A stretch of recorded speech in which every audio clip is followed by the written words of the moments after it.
नमस्कार, मैं हूं आपके साथ शिप्रा झा। दिल्ली चुनाव में वोटिंग भले ही खत्म हो गई हो, लेकिन चर्चा अब चुनावी नतीजों पर हो रही है। दिल्ली में नतीजे 8 तारीख को आने वाले हैं। बीजेपी पिछले 28 सालों से दिल्ली की सत्ता से बाहर है। अंतिम बार बीजेपी की मुख्यमंत्री सुषमा स्वराज रही थी, लेकिन इस बार अगर बीजेपी जीती तो दिल्ली में सीएम का चेहरा कौन होगा, इन दिनों खूब चर्चा हो रही है। तो आइए इस वीडियो में हम बात करते हैं उन 3 चेहरों की जो इस रेस में अभी आगे बढ़ते हुए नजर आ रहे हैं।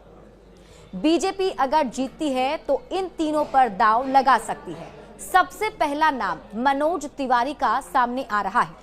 दिल्ली में अगर बीजेपी इस बार चुनाव जीत जाती है तो जिस नाम की सबसे ज्यादा चर्चा है वो नाम है मनोज तिवारी का। मनोज तिवारी को पूर्वांचल का बड़ा चेहरा माना जाता है। ये दिल्ली प्रदेश की जिम्मेदारी भी संभाल चुके हैं और 2 बार से सांसद भी हैं। बीजेपी दिल्ली में मनोज तिवारी को मुखरता पूर्वक अपना कमान सौंप सकती है, उन्हें ये अधिकार दे सकती है। हो सकता है कि इस आधार पर पार्टी मनोज तिवारी को एक बड़ी जिम्मेदारी दे।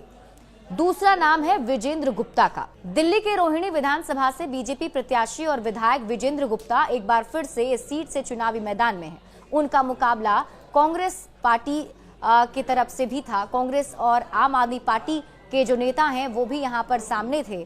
कांग्रेस की तरफ से सुमेश गुप्ता और आम आदमी पार्टी की तरफ से प्रदीप मित्तल से रहा हुआ है।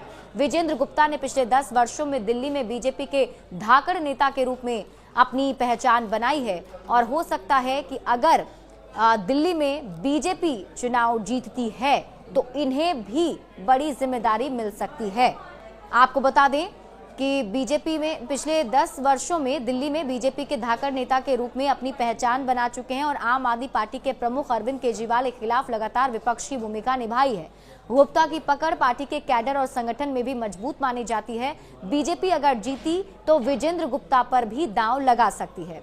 तीसरा नाम चल रहा है वीरेंद्र सचदेवा का। इन्हें भी बड़ी जिम्मेदारी बीजेपी दे सकती है। दिल्ली बीजेपी के अध्यक्ष वीरेंद्र सचदेवा ने इस चुनाव में बहुत मेहनत किया है। उनका नाम भी दिल्ली बीजेपी के बड़े नामों में शामिल है।